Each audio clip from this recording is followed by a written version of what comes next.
Guys, ada kabar penting, kabar fresh from the oven buat kamu yang lagi ngincer logam mulia. Harga emas anjlok gak main-main. Turun Rp107.000 dari rekor tertingginya.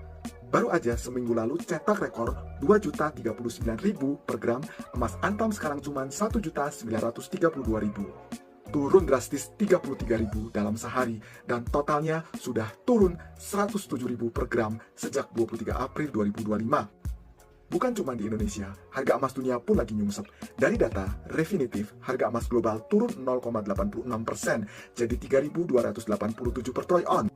Dan makin turun lagi siang ini 1 Mei 2025 ke level 3.238 per troy ounce. 3 hari berturut-turut emas melemah, padahal baru saja menikmati rally 4 bulan non-stop. Apa sih penyebabnya? Perang dagang antara Amerika dan Tiongkok yang dulu bikin emas naik, sekarang mulai mereda.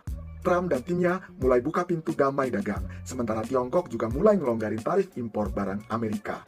Efeknya, investor gak lagi panik dan gak ngerasa perlu simpan aset safe haven kayak emas. Meski April masih ditutup positif, penurunan harga emas sudah tembus 6,38% dari puncaknya. Nah, sekarang pertanyaannya, kamu mau jadi sekte yang mana nih? Sekte ketakutan dan jualin emas, atau sekte borong emas, atau sekte menang mending? Coba share di kolom komentar. Guys, ada kabar penting, kabar fresh from the oven buat kamu yang lagi ngincer logam mulia. Harga emas anjlok gak main-main. Turun Rp107.000 dari rekor tertingginya. Baru aja seminggu lalu cetak rekor Rp2.039.000 per gram, emas antam sekarang cuma Rp1.932.000. Turun drastis Rp33.000 dalam sehari, dan totalnya sudah turun Rp107.000 per gram sejak 23 April 2025.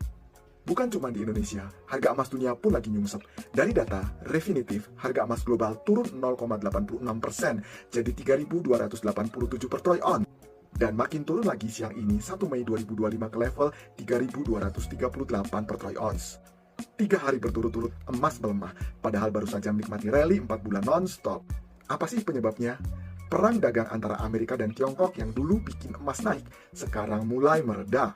Trump dan timnya mulai buka pintu damai dagang, sementara Tiongkok juga mulai ngelonggarin tarif impor barang Amerika. Efeknya, investor gak lagi panik dan gak ngerasa perlu simpan aset safe haven kayak emas. Meski April masih ditutup positif, penurunan harga emas sudah tembus 6,38% dari puncaknya. Nah, sekarang pertanyaannya, kamu mau jadi sekte yang mana nih? Sekte ketakutan dan jualin emas, atau sekte borong emas, atau sekte menang mending? Coba share di kolom komentar.